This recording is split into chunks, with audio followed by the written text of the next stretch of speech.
حضرت انس بن مالک رضی اللہ تعالیٰ عنہ سے مروی ہے کہ رسول اللہ صلی اللہ تعالیٰ علیہ وسلم نے فرمایا، میرے پاس براق لایا گیا، وہ ایک لمبے قد اور سفید رنگ کا چوپایا تھا، گدھے سے بڑا اور خچر سے چھوٹا تھا، اس کا قدم نظر کی انتہا پر پڑتا تھا۔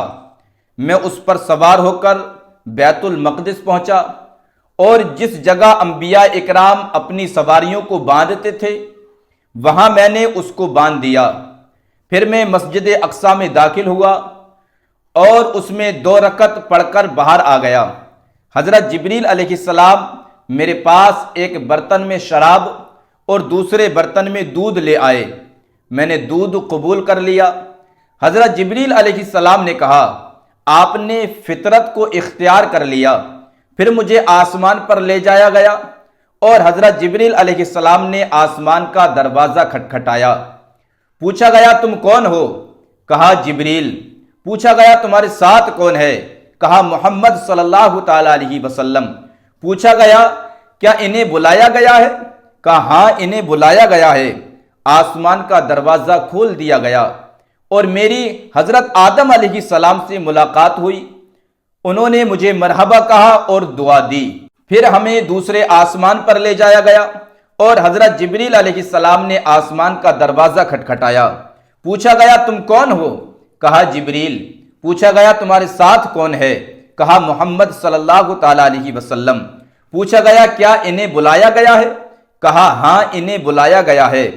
آسمان کا دروازہ کھول دیا گیا اور حضرت عیسیٰ علیہ السلام اور حضرت یحییٰ علیہ السلام سے میری ملاقات ہوئی۔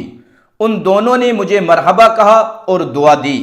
پھر ہمیں تیسرے آسمان پر لے جایا گیا اور حضرت جبریل علیہ السلام نے آسمان کا دروازہ کھٹکھٹایا۔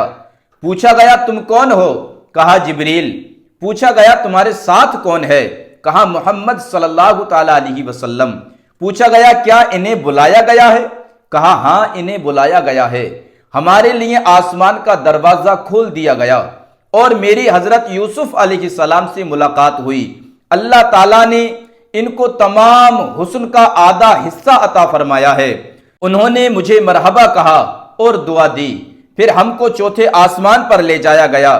حضرت جبریل علیہ السلام نے آسمان کا دروازہ کھٹکھٹایا۔ پوچھا گیا، تم کون ہو؟ کہا، جبریل۔ پوچھا گیا، تمہارے ساتھ کون ہے؟ کہا، محمد صلی اللہ تعالیٰ علیہ وسلم۔ پوچھا گیا، کیا انہیں بلایا گیا ہے؟ کہا، ہاں انہیں بلایا گیا ہے۔ پھر ہمارے لیے آسمان کا دروازہ کھول دیا گیا اور حضرت ادریس علیہ السلام سے میری ملاقات ہوئی۔ انہوں نے مجھے مرحبا کہا اور دعا دی۔ اللہ تعالیٰ نے ان کے بارے میں فرمایا ہے، ہم نے ادریس کو بلند مقام عطا فرمایا ہے۔ پھر ہم کو 5ویں آسمان پر لے جایا گیا اور حضرت جبریل علیہ السلام نے آسمان کا دروازہ کھٹکھٹایا۔ پوچھا گیا، تم کون ہو؟ کہا، جبریل۔ پوچھا گیا، تمہارے ساتھ کون ہے؟ کہا، محمد صلی اللہ تعالیٰ علیہ وسلم۔ پوچھا گیا، کیا انہیں بلایا گیا ہے؟ کہا، ہاں انہیں بلایا گیا ہے۔ ہمارے لیے آسمان کا دروازہ کھول دیا گیا اور حضرت ہارون علیہ السلام سے میری ملاقات ہوئی۔ انہوں نے مجھے مرحبا کہا اور دعا دی۔ پھر ہم کو 6 آسمان پر لے جایا گیا۔ حضرت جبریل علیہ السلام نے آسمان کا دروازہ کھٹکھٹایا۔ پوچھا گیا، تم کون ہو؟ کہا، جبریل۔ پوچھا گیا، تمہارے ساتھ کون ہے؟ کہا، محمد مصطفیٰ صلی اللہ تعالیٰ علیہ وسلم۔ پوچھا گیا، کیا انہیں بلایا گیا ہے؟ کہا، ہاں انہیں بلایا گیا ہے۔ ہمارے لیے آسمان کا دروازہ کھول دیا گیا اور حضرت موسیٰ علیہ السلام سے میری ملاقات ہوئی۔ انہوں نے مجھے مرحبا کہا اور دعا دی۔ پھر ہم کو 7ویں آسمان پر لے جایا گیا۔ حضرت جبریل علیہ السلام نے آسمان کا دروازہ کھٹکھٹایا۔ پوچھا گیا، تم کون ہو؟ کہا، جبریل۔ پوچھا گیا، تمہارے ساتھ کون ہے؟ کہا، محمد صلی اللہ تعالیٰ علیہ وسلم۔ پوچھا گیا، کیا انہیں بلایا گیا ہے؟ کہا، ہاں انہیں بلایا گیا ہے۔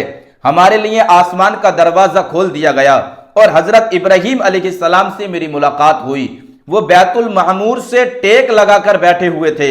اس بیت المعمور میں 70,000 فرشتے ہر روز حاضر ہوتے ہیں، اور جو فرشتہ ایک بار حاضری دے لے اسے دوبارہ کبھی موقع نہیں ملتا۔ پھر حضرت جبریل علیہ السلام مجھے سدرۃ المنتہا پر لے گئے، جس کے پتے ہاتھی کے کان اور پھل مٹکے کے برابر تھے۔ وہ درخت اللہ تعالیٰ کے حکم سے اتنا خوبصورت ہے کہ کوئی شخص اس کی خوبصورتی بیان نہیں کر سکتا۔ پھر اللہ تعالیٰ نے جو چاہا مجھ پر وحی نازل فرمائی اور مجھ پر ایک دن اور رات میں 50 نمازیں فرض کر دیں۔ جب میں حضرت موسیٰ علیہ السلام کے پاس چھٹے آسمان پر پہنچا تو انہوں نے کہا آپ کے رب نے آپ کی امت پر کیا فرض کیا ہے؟ میں نے کہا ہر دن اور رات میں 50 نمازیں۔ حضرت موسیٰ علیہ السلام نے کہا اپنے رب کے پاس جا کر کم کرنے کا سوال کریں، کیونکہ آپ کی امت 50 نمازیں نہ پڑھ سکے گی۔ میں بنی اسرائیل کا امتحان کر چکا ہوں۔ میں اپنے رب کے پاس گیا اور عرض کی اے میرے پروردگار، میری امت پر کچھ تخفیف فرما۔ اللہ تعالیٰ نے 5 نمازیں کم کر دیں۔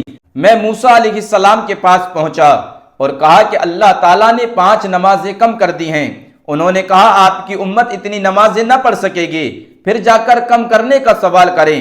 اس طرح میں اللہ کے حضور جاتا رہا، وہ 5 نمازیں کم کر دیتا اور موسیٰ علیہ السلام مجھے اور کم کرنے کے لیے بھیجتے رہے، جہاں تک کہ اللہ تعالیٰ نے فرمایا اے محمد یہ دن اور رات کی 5 نمازیں رہ گئی ہیں اور ہر نماز کے لیے 10 گنا اجر ہے۔ اس طرح یہ 50 نمازیں ہو جائیں گی، اور جو آدمی نیک کام کا ارادہ کرے مگر وہ نیک کام نہ کر سکے تو اس کے نامہ اعمال میں ایک نیکی لکھ دی جائے گی، اور اگر وہ نیکی کر لے تو 10 نیکیاں لکھ دی جائیں گی، اور جو آدمی برے کام کا ارادہ کرے تو اس کے نامہ اعمال میں کچھ نہیں لکھا جائے گا، اور اگر وہ برا کام کر لے تو ایک برائی لکھ دی جائے گی۔ پھر میں حضرت موسیٰ علیہ السلام کے پاس آیا اور ان کو خبر دی۔ انہوں نے پھر کہا کہ جا کر مزید کم کروا لیں۔ میں نے کہا میں نے بار بار اپنے رب سے عرض کی ہے، اب مجھے مزید عرض کرتے ہوئے حیا آتی ہے۔ ایک اور روایت کے آغاز میں ہے فرشتے مجھے زمزم پر لے گئے، میرا سینہ چاک کیا اور آب زمزم سے غسل دیا، پھر مجھے چھوڑ دیا۔